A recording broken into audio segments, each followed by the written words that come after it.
ਬਦਤਰੀਨ ਹਾਰ ਹੋਈ ਹੈ। ਸਾਡੇ ਨਾਲ ਮੌਜੂਦ ਨੇ ਯਾਸਿਰ ਸਾਹਿਬ। ਯਾਸਿਰ ਸਾਹਿਬ, ਤੁਸੀਂ ਕਿੱਦਾਂ ਵੇਖਦੇ ਹੋ ਇੰਡੀਆ ਨੂੰ? ਇਹ ਜਿਹੜਾ ਆਪਣਾ ਗੜਾ ਸੀਗਾ ਉਹਦੇ ਵਿੱਚ ਆਪ ਡਿੱਗਦੇ ਜਾ ਰਹੇ ਨੇ।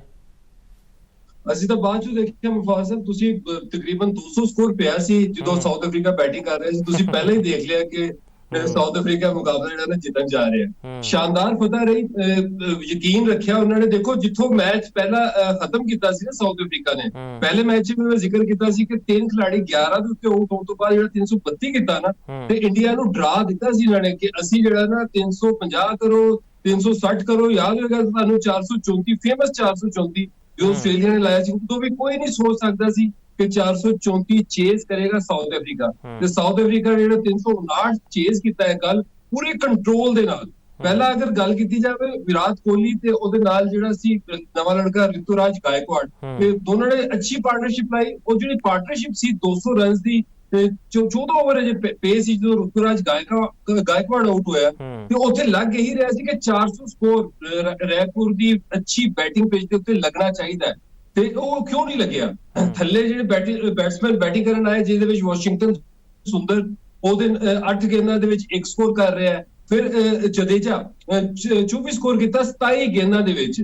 ਅਗਰ ਇਹ ਦੋਨੋਂ ਅੱਛਾ ਖੇਲਦੇ, ਮਤਲਬ ਕਿ 15 ਸਕੋਰ ਕਰ ਜਾਂਦਾ ਵਾਸ਼ਿੰਗਟਨ ਸੁੰਦਰ, ਤੇ 35, 36 ਜਾਂ 40 ਸਕੋਰ ਕਰਦਾ ਜਡੇਜਾ, ਤੇ ਇਹੀ ਸਕੋਰ ਜਿਹੜਾ ਨਾ 380 ਦੀ ਲਾਈਨ ਦੇ ਵਿੱਚ ਜਾ ਸਕਦਾ ਸੀ। ਤੇ 380 ਵੀ ਲੱਗ ਜਾਂਦਾ। ਤੇ ਸਾਊਥ ਅਫਰੀਕਾ ਜਿਸ ਤਰ੍ਹਾਂ ਬੈਟਿੰਗ ਕਰਨ ਆਇਆ, ਮਾਰਕਰਮ ਨੇ ਚੌਥੀ ODI ਸੈਂਚੁਰੀ ਸਕੋਰ ਕੀਤੀ। ਬੜੇ ਘੱਟ ਚੱਲਦੇ ਨੇ, ਲੇਕਿਨ ਜਦੋਂ ਚੱਲਦੇ ਨੇ ਬੜੇ ਹੀ ਦਿਲਕਸ਼ ਲੱਗਦੇ ਨੇ।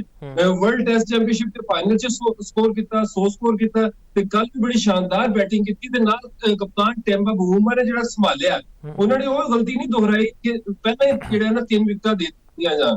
ਅਗਰ ਸ਼ੁਰੂ ਦੇ ਵਿੱਚ ਹੀ 3 ਵਿਕਟਾਂ ਗਿਰ ਜਾਂਦੀਆਂ ਜਾਂ 2 ਵਿਕਟਾਂ ਗਿਰ ਜਾਂਦੀਆਂ ਤੇ ਇਹ ਚੇਜ਼ ਜਿਹੜਾ ਨਾ ਮੁਸ਼ਕਲ ਹੋ ਜਾਣਾ ਸੀ। ਬਵੂਮਾ ਇੱਕ ਲੱਕੀ ਆਦਮੀ ਹੈ, ਲੱਕੀ ਕਪਤਾਨ ਹੈ। ਉਹਨੂੰ ਦੀ ਕਪਤਾਨੀ ਦਾ ਜਿਹੜਾ ਕੌਨਫੀਡੈਂਸ ਹੈ ਉਹ ਵਨਡੇ ਦੀ ਬੈਟਿੰਗ ਦੇ ਵਿੱਚ ਵੀ ਝਲਕਦਾ ਹੋਇਆ ਮੁਫਾਜ਼ ਸਾਹਿਬ ਦਿਖਾਈ ਦਿੰਦਾ ਹੈ। ਉਹ ਵੀ ਸ਼ਾਨਦਾਰ ਉਹ ਪਾਰਟਨਰਸ਼ਿਪ ਸੀ, ਉਸੇ ਪਾਰਟਨਰਸ਼ਿਪ ਨੇ ਜਿਹੜਾ ਬਵੂਮਾ ਨੂੰ ਬੋਨਾ ਆਖਦੇ ਸਨ ਨਾ, ਮੈਨੂੰ ਲੱਗਦਾ ਕਿ ਉਹ ਜਿਹੜਾ ਗੁੱਸਾ ਕੱਢਦਾ ਪਿਆ ਹੁਣ ਬਵੂਮਾ, ਹੁਣ ਨਹੀਂ ਇੰਡੀਆ ਬਚ ਪਾਏਗਾ। ਹਾਂਜੀ, ਉਹਨੇ ਦਿਖਾ ਦਿੱਤਾ ਕਿ ਕੱਦ ਜਿਹੜਾ ਹੈ ਨਾ, ਫਿਜ਼ੀਕਲ ਹਾਈਟ ਜਿਹੜੀ ਹੈ ਨਾ, ਨੰਬਰ ਦੇ ਵਿੱਚ ਨਹੀਂ ਹੁੰਦੀ। ਇਹ ਤੁਹਾਡੇ ਜਿਹੜੇ ਕੰਮ ਹੁੰਦੇ ਨੇ, ਤੁਹਾਡੇ ਜਿਹੜੇ ਬੱਲੇਬਾਜ਼ੀ ਕਰਨੀ ਹੋਵੇ ਜਾਂ ਬੋਲਿੰਗ ਕਰਨੀ ਹੋਵੇ, ਵੱਡੇ ਸਟੇਜ ਦੇ ਉੱਤੇ ਜਦੋਂ ਪਰਫਾਰਮ ਕਰਨਾ ਹੁੰਦਾ, ਪਰਫਾਰਮ ਕਰਕੇ ਬੰਦਾ ਵੱਡਾ ਹੁੰਦਾ ਹੈ। ਤੇ ਇਹੋ ਜਿਹੇ ਜਿਹੜੇ ਕਰਤੂਤ ਕਰ ਰਹੀ ਹੈ, ਮਤਲਬ ਗੌਤਮ ਗੰਭੀਰ ਐਂਡ ਕੰਪਨੀ, ਜਿਸ ਤਰ੍ਹਾਂ ਦੀ ਸਿਲੈਕਸ਼ਨ ਹੈ, ਆਵਾਜ਼ਾਂ ਉੱਥੋਂ ਇੰਡੀਆ ਦੇ ਵਿੱਚੋਂ ਵੀ ਉੱਠ ਰਹੀ ਹੈ। ਮਤਲਬ ਵਾਸ਼ਿੰਗਟਨ ਸੁੰਦਰ ਟੀਮ ਦੇ ਵਿੱਚ ਕੀ ਕਰ ਰਿਹਾ ਹੈ, ਨਾ ਉਹ ਬੋਲਿੰਗ ਕਰ ਸਕਦਾ ਹੈ ਨਾ ਬੈਟਿੰਗ ਕਰ ਸਕਦਾ ਹੈ। ਮੁਹੰਮਦ ਸ਼ਾਮੀ ਨੂੰ ਟੀਮ ਦੇ ਵਿੱਚੋਂ ਬਹੁਤ ਪਹਿਲਾਂ ਇਹਨਾਂ ਨੇ ਜਿਹੜਾ ਨਾ ਕੱਢ ਦਿੱਤਾ। ਮੁਹੰਮਦ ਸਿਰਾਜ, ਮੁਹੰਮਦ ਸ਼ਾਮੀ, ਕੀ ਉਹਨਾਂ ਦੀ ਰਿਪਲੇਸਮੈਂਟ ਆ ਗਈ ਸੀ? ਮਤਲਬ 359 ਕਿਹੜਾ ਆਸਾਨ ਹੈ ਮੁਫਾਸਲ, ਚਾਹੇ ਡਿਊ ਹੋਵੇ ਕਿ ਚੇਜ਼ ਹੋ ਗਿਆ। ਮਤਲਬ ਇਹਨੂੰ ਕਰਦੇ ਕਰਦੇ ਵੀ ਬੰਦਾ ਜਿਹੜਾ ਨਾ ਥੱਕ ਜਾਂਦਾ ਹੈ। 350 ਚੇਜ਼ ਕਰਨਾ ਔਰ ਉਹ ਦੂਜੀ ਵਾਰੀ ਚੇਜ਼ ਕਰਨਾ। ਮੈਂ ਪਹਿਲੇ ਨੂੰ ਵੀ ਚੇਜ਼ ਹੀ ਮੰਨਾਂਗਾ ਕਿ 332 ਕੀਤਾ ਸੀ ਨਾ। ਅੱਛਾ, ਗੌਤਮ ਗੰਭੀਰ ਹਜੇ ਵੀ ਸ਼ਰਮਿੰਦਾ ਹੋ ਕੇ ਨਹੀਂ ਇਹ ਨਹੀਂ ਕਹਿੰਦਾ ਕਿ ਜੀ ਮੇਰੀ ਟੀਮ ਹਾਰਦੀ ਪਈ ਹੈ। ਨਿਊਜ਼ੀਲੈਂਡ ਨੇ ਵਾਈਟ ਵਾਸ਼ ਕੀਤਾ, ਫਿਰ ਅਸੀਂ ਜਨੂਬੀ ਅਫਰੀਕਾ ਨੂੰ ਵੇਖਿਆ, ਉਹਨਾਂ ਨੇ ਬੁਰੀ ਤਰ੍ਹਾਂ ਹਰਾਇਆ ਉਹਨਾਂ ਨੂੰ, ਤੇ ਉਹ ਹਜੇ ਵੀ ਕਹਿੰਦਾ ਜੀ ਮੈਂ ਚੈਂਪੀਅਨਸ ਟਰੋਫੀ ਜਿਤਾਤੀ, ਇਹਨਾਂ ਨੂੰ ਏਸ਼ੀਆ ਕੱਪ ਜਿਤਾਤਾ। ਤੇ ਕਦੋਂ ਤੱਕ ਆਪਣਾ ਰਾਗ ਲਾਪਦਾ ਰਹੇਗਾ? ਇਹ ਉਦੋਂ ਤੱਕ ਹੀ ਰਾਗ ਲਾਪਦਾ ਰਹੇਗਾ ਮੁਫਾਜ਼ ਸਾਹਿਬ, ਜਦੋਂ ਤੱਕ ਇਹ ਕੋਚ ਰਹੇਗਾ। ਹੁਣ ਕਾਫੀ ਜ਼ਿਆਦਾ ਡਿਬੇਟ ਉੱਥੇ ਚੱਲ ਰਹੀ ਹੈ ਕਿ ਵਾਈਟ ਬਾਲ ਕੋਚ ਅਲੱਗਾ ਕਰ ਦਿੱਤਾ ਜਾਵੇ ਤੇ ਜਿਹੜਾ ਰੈੱਡ ਬਾਲ ਦਾ ਕੋਚ ਨਾ ਅਲੱਗਾ ਕਰ ਦਿੱਤਾ ਜਾਵੇ। ਵੈਸੇ ਵੀ ਜਿਹੜੀ ਲੈਗੇਸੀ ਛੱਡ ਕੇ ਗਏ ਸੀ, ਰਾਹੁਲ ਡ੍ਰੈਵਿਡ ਇੱਕ ਬਹੁਤ ਵੱਡਾ ਕ੍ਰਿਕਟਰ, ਉਹਦੇ ਬਾਅਦ ਅੰਡਰ 19 ਤੋਂ ਲੈ ਕੇ ਕੋਚਿੰਗ ਕਰਦਾ ਆ ਰਿਹਾ ਸੀ। ਤੇ ਉਸ ਤੋਂ ਪਹਿਲਾਂ ਰਵੀ ਸ਼ਾਸਤਰੀ ਸੀ। ਰਵੀ ਸ਼ਾਸਤਰੀ ਦੀ ਵੀ ਖਿਦਮਤ ਇੰਡੀਅਨ ਕ੍ਰਿਕਟ ਵਾਸਤੇ ਬਹੁਤ ਜ਼ਿਆਦਾ ਹੈ। ਉਹ ਟੀਮ ਨੂੰ ਕਾਫੀ ਉੱਤੇ ਲੈ ਕੇ ਗਏ ਸੀ। ਉਹ ਸਾਰੀ ਜਿਹੜੀ ਉਹਨਾਂ ਦੀ ਮਿਹਨਤ ਸੀ, ਉਹਨੂੰ ਰਾਇਗਾ ਕਰਨ ਵਾਸਤੇ ਗੌਤਮ ਗੰਭੀਰ ਵਰਗਾ ਹੀ ਬੰਦਾ ਲਾਣਾ ਚਾਹੀਦਾ ਸੀ। ਤੇ ਬਹੁਤ ਜ਼ਿਆਦਾ ਤਨਕੀਦ ਮੀਡੀਆ ਦੇ ਉੱਤੇ ਗੌਤਮ ਗੰਭੀਰ ਦੇ ਉੱਤੇ ਹੋ ਰਹੀ ਹੈ ਮੁਫਾਸਲ, ਲੇਕਿਨ ਕੋਈ ਵੀ ਇਹ ਗੱਲ ਨਹੀਂ ਕਰ ਰਿਹਾ ਕਿ ਗੌਤਮ ਗੰਭੀਰ ਨੂੰ ਲਿਆਇਆ ਕੌਣ। ਮਤਲਬ ਜਿਹੜਾ BCCI ਉਹਦਾ ਡਿਸੀਜਨ ਹੈ ਨਾ, ਉਹਨੂੰ ਕੋਈ ਨਹੀਂ ਪੁੱਛਦਾ। ਤੇ ਮੀਡੀਆ ਕਾਫੀ ਜ਼ਿਆਦਾ ਜਿਹੜਾ ਨਾ ਕੰਟਰੋਲ ਤੇ ਆਵਾਜ਼ਾਂ ਜਿਹੜੀਆਂ ਨਾ ਉਸ ਤਰ੍ਹਾਂ ਨਹੀਂ ਪਹੁੰਚਦੀਆਂ ਉੱਤੇ ਤੱਕ ਜਿਸ ਤਰ੍ਹਾਂ ਪਹੁੰਚਣੀਆਂ ਚਾਹੀਦੀਆਂ ਨੇ। ਮਤਲਬ ਇਹ ਡਿਸੀਜਨ ਤਾਂ BCCI ਦਾ ਨਾ। ਇੱਕ IPL ਦਾ ਕੋਚ ਜਿਹਨੇ 2 ਵਾਰੀ ਜਿਹੜਾ ਠੀਕ ਹੈ ਜੀ KKR ਨੂੰ ਟਾਈਟਲ ਜਿਤਾ ਦਿੱਤਾ, ਉਹਦੇ ਵਿੱਚ ਵੀ ਆਲਰਾਊਂਡਰ ਚੱਲ ਜਾਂਦੇ ਨੇ। ਲੇਕਿਨ ਵਨਡੇ ਕ੍ਰਿਕਟ ਦੇ ਵਿੱਚ ਤੇ ਟੈਸਟ ਕ੍ਰਿਕਟ ਦੇ ਵਿੱਚ ਟੂ ਮੈਨੀ ਆਲਰਾਊਂਡਰਸ। ਇਹ ਸੁਨੀਲ ਗਾਵਸਕਰ ਵੀ ਕਹਿ ਚੁੱਕੇ ਨੇ ਕਿ ਇੰਨੇ ਆਲਰਾਊਂਡਰ ਅਸੀਂ ਪਹਿਲਾਂ ਕਦੀ ਵੀ ਨਹੀਂ ਦੇਖੇ। ਤੇ ਆਲਰਾਊਂਡਰਸ ਦੀ ਗੇਮ ਨਹੀਂ ਹੈ, ਚਾਹੇ ਉਹ ਵਨਡੇ ਕ੍ਰਿਕਟ ਹੋਵੇ ਜਾਂ ਟੈਸਟ ਕ੍ਰਿਕਟ ਹੋਵੇ। ਬਿਲਕੁਲ। ਤੇ ਜੇ ਵਿਰਾਟ ਕੋਹਲੀ ਦੀ ਗੱਲ ਕਰੀਏ, ਸੁਣਨ 'ਚ ਆ ਰਿਹਾ ਕਿ ਜੀ ਗੌਤਮ ਗੰਭੀਰ ਨਾਲ ਮਾਮਲਾ ਬੜੇ ਖਰਾਬ ਸਨ ਉਹਨਾਂ ਦੇ, ਹੁਣ ਇੱਕ ਦੂਜੇ ਨੂੰ ਬੁਲਾਉਂਦੇ ਤਿਕਰ ਨਹੀਂ ਨੇ। ਤੇ ਵਿਰਾਟ ਕੋਹਲੀ ਨੇ ਵੀ ਆਪਣੀ ਦੂਜੀ ਸੈਂਚੁਰੀ ਕਰਕੇ ਦੱਸਤਾ ਗੌਤਮ ਨੂੰ, ਕਿਹਾ ਵੇਖ ਲੈ ਭਾਈ ਮੇਰੇ ਬਗੈਰ ਟੀਮ ਨਹੀਂ ਚੱਲ ਸਕਦੀ। ਇਹ ਤਾਂ ਸਿਲਸਿਲਾ ਦੇਖੋ ਬਹੁਤ ਪੁਰਾਣਾ ਹੈ। ਅਗਰ ਜਦੋਂ 2011 ਦੇ ਵਿੱਚ ਗੌਤਮ ਗੰਭੀਰ ਗਿਆ ਸੀ ਆਈਪੀਐਲ ਦੇ ਵਿੱਚ ਵੀ ਬਹੁਤ ਸਾਰੇ ਕਲਿੱਪਸ ਐਸੇ ਆਏ ਨੇ ਜਿਹਦੇ ਵਿੱਚ ਵਿਰਾਟ ਕੋਹਲੀ ਜਿਹੜਾ ਨਾ ਆਰਸੀਬੀ ਦੀ ਕਪਤਾਨੀ ਕਰਦੇ ਸੀ ਤੇ ਦੂਜੇ ਪਾਸੋਂ ਜਿਹੜਾ ਨਾ ਹੁਣ ਤਾਂ ਯਾਸਰ ਸਾਹਿਬ ਵਿਰਾਟ ਕੋਹਲੀ ਨੇ ਡੋਮੈਸਟਿਕ ਖੇਡਣ ਤੋਂ ਵੀ ਇਨਕਾਰ ਕਰਤਾ, ਜਿਹੜਾ ਵਿਜੇ ਹਜ਼ਾਰਾ ਟੂਰਨਾਮੈਂਟਸ ਆ ਉਹਨਾਂ ਦਾ, ਉਹ ਕਹਿੰਦਾ ਮੈਂ ਨਹੀਂ ਖੇਡਣਾ, ਮੇਰੀ ਪਰਫਾਰਮੈਂਸ ਠੀਕ ਹੈ, ਮੈਨੂੰ ਕੋਈ ਜ਼ਰੂਰਤ ਨਹੀਂ ਹੈਗੀ ਡੋਮੈਸਟਿਕ ਖੇਡਣ ਦੀ। मुफा साहब देखो, विराट कोहली एक बैट्समैन नहीं है, एक बल्लेबाज नहीं है, वो एक एरा है, एक इंस्टीट्यूट, एक यूनिवर्सिटी है। मतलब लड़के उतो सीखते ने, इंस्पायर होंदे ने, ਉਹਨੂੰ ਕਾਪੀ ਕਰਨ ਦੀ ਕੋਸ਼ਿਸ਼ ਕਰਦੇ ਨੇ।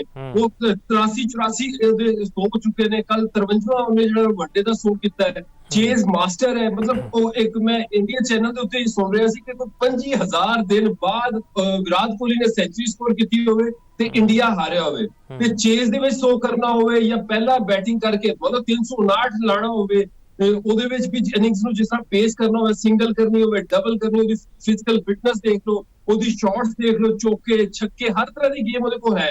ਤੇ ਗੌਤਮ ਗੰਭੀਰ ਦਾ ਜਿਹੜਾ ਸਟੇਚਰ ਹੈ ਮਤਲਬ ਬਹੁਤ ਥੱਲੇ ਹੈ। ਗੌਤਮ ਗੰਭੀਰ ਹੋਵੇ ਜਾਂ ਬਾਕੀ ਜਿੰਨੇ ਵੀ ਪਲੇਅਰ ਇਹਦੇ ਨਾਲ ਖੇਲਦੇ, ਇੱਕ ਰੋਹਿਤ ਸ਼ਰਮਾ ਹੈ ਜਿਹੜਾ ਕਿ ਮੈਚ ਕਰਦਾ ਹੈ ਵਿਰਾਟ ਕੋਹਲੀ ਦੀ ਬ੍ਰਿਲੀਅੰਸ ਨੂੰ। ਤੇ ਇਹ ਜਿੰਨੇ ਵੀ ਲੋਕ ਨੇ ਇਹ ਨਹੀਂ ਦੱਸ ਸਕਦੇ ਵਿਰਾਟ ਕੋਹਲੀ ਨੂੰ ਕਿ ਵਿਰਾਟ ਕੋਹਲੀ ਨੇ ਕੀ ਕਰਨਾ ਹੈ। ਵਿਰਾਟ ਕੋਹਲੀ ਦੱਸੇਗਾ ਕਿ ਵਿਰਾਟ ਕੋਹਲੀ ਨੇ ਕੀ ਕਰਨਾ ਹੈ। ਅੱਛਾ, ਰੋਹਿਤ ਸ਼ਰਮਾ ਨੇ ਇੰਨੀ ਖਿਦਮਾਤ ਦਿੱਤੀਆਂ ਨੇ, ਮੈਂ ਕੱਲ ਵੇਖਦਾ ਪਿਆ ਸੀ, ਥੋੜਾ ਜਿਹਾ ਮੈਨੂੰ ਅਫਸੋਸ ਵੀ ਹੋਇਆ ਕਿ ਇੱਕ ਜੂਨੀਅਰ ਕੇਐਲ ਰਾਹੁਲ ਨੂੰ ਕਪਤਾਨ ਬਣਾਇਆ ਹੋਇਆ ਸੀ, ਤੋ ਆਪਣੀ ਮਰਜ਼ੀ ਨਾਲ ਫੀਲਡਿੰਗ ਰਿਪਲੇਸਮੈਂਟ ਕਰ ਰਿਹਾ ਸੀਗਾ ਤੇ ਰੋਹਿਤ ਨੂੰ ਬਿਲਕੁਲ ਉਹਨਾਂ ਨੇ ਕਹਿੰਦੇ ਨਾ ਕੰਧ ਨਾਲ ਲਾਤਾ ਸੀਗਾ, ਤੇ ਬੜਾ ਇੱਕ ਅਜੀਬ ਜਿਹਾ ਮੰਜ਼ਰ ਸੀਗਾ ਉਹ। अच्छा देखो, ਇਹਦੇ ਵਿੱਚ ਵੀ ਜਿਹੜਾ ਨਾ ਸਾਰਾ ਮਲਬਾ ਜਿਹੜਾ ਨਾ ਸੁਟਿਆ ਜਾਏਗਾ ਗੌਤਮ ਗੰਭੀਰ ਦਾ। ਹੁਣ ਦੇਖੋ ਨਾ, हुआ है शाह का मसाइब फिर है इतराता, वगरना गौतम की आबरू क्या है। ਇਹ ਫਿਰ बीसीसीआई ਨੇ ਜਿਹੜਾ ਨਾ ਫੈਸਲਾ ਕੀਤਾ ਕਿ ਵਿਰਾਟ ਕੋਹਲੀ ਤੇ ਰੋਹਿਤ ਸ਼ਰਮਾ ਜਿਹੜੇ ਨਾ ਉਹਨਾਂ ਦੇ ਫਿਊਚਰ ਪਲਾਨ 'ਚ ਨਹੀਂ ਹੋਣਗੇ, ਨਾ ਟੈਸਟ 'ਚ, ਨਾ ਵਨਡੇ 'ਚ, ਨਾ T20 'ਚ। ਇਹ ਤਾਂ ਉਹ ਤੇ ਐਲਾਨ ਕਰ ਚੁੱਕੇ ਨੇ 2027 ਦਾ ਅਸੀਂ ਵਰਲਡ ਕੱਪ ਖੇਡਾਂਗੇ, ਅਸੀਂ ਫਿੱਟ ਹੈ ਰੋਹਿਤ ਤੇ ਵਿਰਾਟ ਕੋਹਲੀ। ਦੇਖੋ ਜਿਸ ਤਰ੍ਹਾਂ ਉਹ ਖੇਡ ਰਹੇ ਨੇ ਉਹਨਾਂ ਨੂੰ ਕੋਈ ਨਹੀਂ ਹਟਾ ਸਕਦੇ। ਮੈਂ ਉਹੀ ਗੱਲ ਕਰ ਰਿਹਾ, ਪਹਿਲੀ ਤੱਕ ਹੋਇਆ ਕਿ BCCI ਦੇ ਮੂੰਹ ਦੇ ਉੱਤੇ ਚਪੇੜ ਮਾਰੀ ਹੈ। BCCI ਜਦੋਂ ਕਿਸੇ ਪਲੇਅਰ ਨੂੰ ਫਾਰਿਗ ਕਰਦਾ, ਚਾਹੇ ਗੰਗੂਲੀ ਹੋਵੇ, ਜੌਨ ਰਾਈਟ ਦੇ ਨਾਲ ਖੱਡਾ ਬਣਾ ਕੇ, ਯਾਦ ਹੋਏਗਾ ਤੁਹਾਨੂੰ, ਉਹਨੂੰ ਕੱਢਿਆ ਗਿਆ ਸੀ। ਉਸ ਤੋਂ ਬਾਅਦ ਜਦੋਂ ਗੌਤਮ ਗੰਭੀਰ, ਵਰਿੰਦਰ ਸਹਿਵਾਗ, ਸਚਿਨ ਤੇਂਦੁਲਕਰ ਨੂੰ ਸਾਈਡਲਾਈਨ ਕੀਤਾ ਗਿਆ ਸੀ। ਇਹਨਾਂ ਨੇ ਜਦੋਂ ਡਿਸਾਈਡ ਕਰ ਲੈਂਦੇ ਨਾ ਕਿਸੇ ਪਲੇਅਰ ਨੂੰ ਬਾਹਰ ਕੱਢਣਾ ਜਾਂ ਰਿਟਾਇਰਮੈਂਟ ਕਰਵਾਉਣੀ, ਉਹਨੂੰ ਕਦੀ ਵਾਪਸ ਨਹੀਂ ਲੈ ਕੇ ਆਉਂਦੇ। ਤੇ ਪਹਿਲੀ ਵਾਰੀ ਹੋਣ ਲੱਗਾ ਹੈ ਕਿ ਵਿਰਾਟ ਤੇ ਰੋਹਿਤ ਸ਼ਰਮਾ ਦੀ ਇੱਕ ਤਾਂ ਫੈਨ ਫੋਲੋਇੰਗ ਬਹੁਤ ਜ਼ਿਆਦਾ ਹੈ, ਇੱਕ ਪਰਫਾਰਮੈਂਸ ਮਤਲਬ ਰਾਈਟ ਟਾਈਮ ਦੇ ਉੱਤੇ ਉਹਨਾਂ ਦੇ ਬੱਲੇ ਦੇ ਵਿੱਚੋਂ ਜਿਹੜਾ ਨਾ ਸਕੋਰ ਨਿਕਲਣਾ ਸ਼ੁਰੂ ਹੋ ਗਿਆ। ਹੁਣ ਜਿਹੜਾ ਪ੍ਰੈਸ਼ਰ ਬਿਲਡਅਪ ਹੋਏਗਾ, ਇਹ ਆਉਣ ਵਾਲੇ ਵਕਤ 'ਚ ਦੇਖਣਾ ਪਏਗਾ ਕਿ BCCI ਦੀ ਜਿਹੜੀ ਈਗੋ ਹੈ, ਜਿਹੜੀ ਵਜ੍ਹਾ ਦੀ ਇੱਕ ਅਨਾਹ ਬਣਾ ਕੇ ਫਿਰਦੇ ਨੇ ਔਰ ਆਪਣੇ ਆਪ ਨੂੰ ਬੜਾ ਪਾਵਰਫੁਲ ਸਮਝਦੇ ਨੇ, ਇਹ ਦੋ ਪਲੇਅਰ ਵਿਰਾਟ ਕੋਹਲੀ ਤੇ ਰੋਹਿਤ ਸ਼ਰਮਾ ਕੀ 2027 ਦਾ ਵਰਲਡ ਕੱਪ ਖੇਡਣਗੇ? ਅਗਰ ਇਹ 2027 ਦਾ ਵਰਲਡ ਕੱਪ ਖੇਡਣਗੇ ਔਰ ਇਸ ਤਰ੍ਹਾਂ ਹੀ ਪਰਫਾਰਮ ਕਰਦੇ ਰਹਿਣਗੇ ਤੇ ਪਹਿਲੀ ਵਾਰੀ ਹੋਏਗਾ ਇੰਡੀਅਨ ਕ੍ਰਿਕਟ ਦੇ ਵਿੱਚ ਕਿ ਕਿਸੇ ਦੋ ਪਲੇਅਰਾਂ ਨੂੰ ਜਾਂ ਇੱਕ ਪਲੇਅਰ ਨੂੰ ਤੁਸੀਂ ਬਾਹਰ ਕੱਢਣ ਦਾ ਸੋਚ ਰਹੇ ਸੀ ਤੇ ਉਹਨਾਂ ਨੇ ਕਮਬੈਕ ਕੀਤਾ ਔਰ ਉਹ ਖੇਲਦੇ ਗਏ।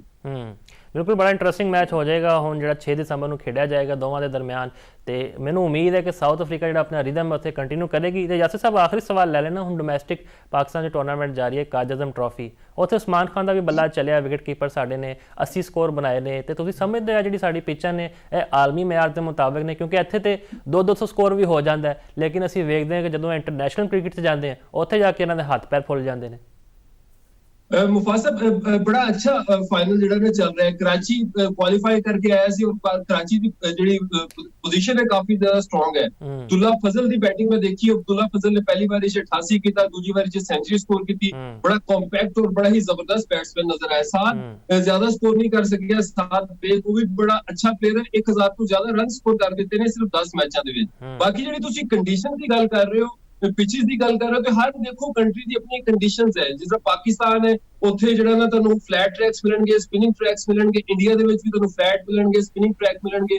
ਆਸਟ੍ਰੇਲੀਆ ਦੇ ਵਿੱਚ ਜਿਸ ਤਰ੍ਹਾਂ ਹੁਣ ਬ੍ਰਿਸਬਨ ਦਾ ਟੈਸਟ ਚੱਲ ਰਿਹਾ, ਉੱਥੇ ਤੁਹਾਨੂੰ ਬਾਉਂਸ ਮਿਲੇਗਾ, ਪੇਸ ਮਿਲੇਗਾ। ਇਹ ਵੈਰਾਈਟੀ ਜਿਹੜੀ ਹੈ ਨਾ, ਖੂਬਸੂਰਤ ਜਿਹੜੀ ਹੈ ਨਾ, ਹਰ ਮੁਲਕ ਦੀ ਆਪਣੀ ਹੁੰਦੀ ਹੈ। ਦੂਜੇ ਮੁਲਕ ਦੇ ਵਿੱਚ ਜਾ ਕੇ ਉਹਨਾਂ ਦੀ ਕੰਡੀਸ਼ਨ ਦੇ ਵਿੱਚ ਐਡਜਸਟ ਕਰਨਾ ਹੀ ਜਿਹੜਾ ਨਾ, ਉੱਥੇ ਜਾ ਕੇ ਪਰਫਾਰਮ ਕਰਨਾ, ਉਹ ਜਿਹੜਾ ਪਰਫਾਰਮ ਕਰਦਾ ਹੈ, ਜਿਸ ਤਰ੍ਹਾਂ ਇੰਜ਼ਮਾਮੁਲ ਹਕ ਹੋਵੇ, ਇਜਾਜ਼ ਅਹਿਮਦ ਹੋਵੇ, ਸਈਦ ਅਨਵਰ ਹੋਵੇ, ਤੇ ਏਲੀਅਨ ਕੰਡੀਸ਼ਨ ਦੇ ਵਿੱਚ, ਡਿਫਿਕਲਟ ਕੰਡੀਸ਼ਨ ਦੇ ਵਿੱਚ ਜਾ ਕੇ ਬੱਲੇਬਾਜ਼ ਪਰਫਾਰਮ ਕਰਦੇ ਤੇ ਉਹੀ ਵੱਡਾ ਬੱਲੇਬਾਜ਼ ਜਿਹੜਾ ਨਾ ਕਹਿਲਾਂਦਾ ਹੈ।